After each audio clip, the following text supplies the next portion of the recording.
ಕನ್ನಡ ರಾಜ್ಯೋತ್ಸವ ಶುಭಾಶಯಗಳು ಎಲ್ಲರಿಗೂ.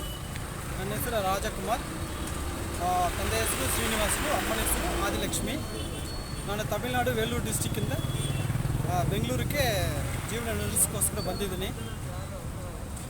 ಇಲ್ಲಿ ಬರುವಾಗ ನನಗೆ ಕನ್ನಡ ಗೊತ್ತಿಲ್ಲ, ತಮಿಳು ಮಾತೃಭಾಷೆ ಬರ್ತಾಯಿತ್ತು, ಮತ್ತು ಫ್ಯಾಮಿಲಿಯಲ್ಲಿ ಮಾತಾಡೋದು ತೆಲುಗು ಅಷ್ಟು ಬರ್ತಾಯಿತ್ತು. ಮತ್ತು ಇಲ್ಲಿ ಪ್ರತಿಯೊಬ್ಬರನ್ನು ಸ್ನೇಹದಿಂದ ಇರಬೇಕಾದ್ರೆ ಕನ್ನಡವನ್ನು ಕಲಿಬೇಕಾಗಿರೋದು ತುಂಬ ಇಂಪಾರ್ಟೆಂಟ್ ಆಗಿತ್ತು.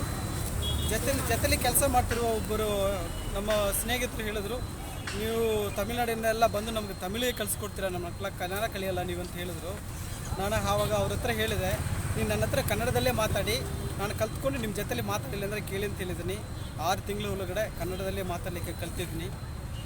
ಇಲ್ಲಿ ನಾನೊಂದು ಹಾಸ್ಪಿಟ್ಲಲ್ಲಿ ಕೆಲಸ ಮಾಡ್ತಿರೋದ್ರಿಂದ ನನ್ನ ಸ್ನೇಹಿತರ ಜೊತೆಯಲ್ಲಿ ಚಂದಾಪುರದಲ್ಲಿ ಗಂಧದ ನಾಡು ಜನಪರ ವೇದಿಕೆ ಅವರು ಬಂದು ಆಲ್ಮೋಸ್ಟ್ ಎಲ್ಲರಿಗೂ ಒಳ್ಳೆ ರೀತಿಯಾದ ಸಪೋರ್ಟ್ ಮಾಡ್ತಿದ್ದಾರೆ, ಒಳ್ಳೆ ಹೆಲ್ತ್ ಕ್ಯಾಂಪ್ಗಳು ಮಾಡ್ತಿದ್ದಾರೆ, ಮತ್ತು ಜನರಿಗೆ ಬೇಕಾಗಿರುವ ಒಳ್ಳೆ ಇನ್ಫಾರ್ಮೇಷನ್ಗಳು ಕೊಡ್ತಿದ್ದಾರೆ. ಸೊ ಅವ್ರ ಜೊತೆಲಿ ಕೈ ಜೋಡಿಸಿ ನನ್ನನ್ನು ಆದಷ್ಟು ಕೆಲಸಗಳನ್ನ ಅವ್ರ ಜೊತೆಲಿ ಮಾಡ್ತಿದ್ದೀನಿ. ಸೊ ನಮ್ಮ ತಮಿಳ್ನಾಡಲ್ಲೇ ಹೇಳ್ತಿರ್ತಾರೆ ಕೆಲವರೆಲ್ಲ, ಬರೀ ತಮಿಳನ್ನೇ ಕಲಿಬೇಕಂತ. ತಮಿಳು ಬಂದು ನಮ್ಮ ಉಸಿರು ಥರ, ಬಟ್ ಊಟನೂ ಬೇಕಲ್ವ, ಬರೀ ಉಸಿರು ಇಟ್ಕೊಂಡು ಏನು ಮಾಡೋಕ್ಕಾಗುತ್ತೆ? ಊಟ ತಿಂದ್ರೇ ಜೀವನ ಮಾಡಲಿಕ್ಕಾಗುತ್ತೆ. ಅದಕ್ಕೋಸ್ಕರ ಪ್ರತಿ ಭಾಷೆಗಳೇ ಕಲಿಬೇಕು. ನನಗೆ ತಮಿಳು ಗೊತ್ತು, ತೆಲುಗು ಗೊತ್ತು, ಕನ್ನಡ ಗೊತ್ತು, ಮಲಯಾಳಮೂ ಮಾತಾಡ್ತೀನಿ, ಹಿಂದಿ ಸ್ವಲ್ಪ ಮಾತಾಡ್ತೀನಿ, ಇಂಗ್ಲೀಷು ಮಾತಾಡ್ತೀನಿ.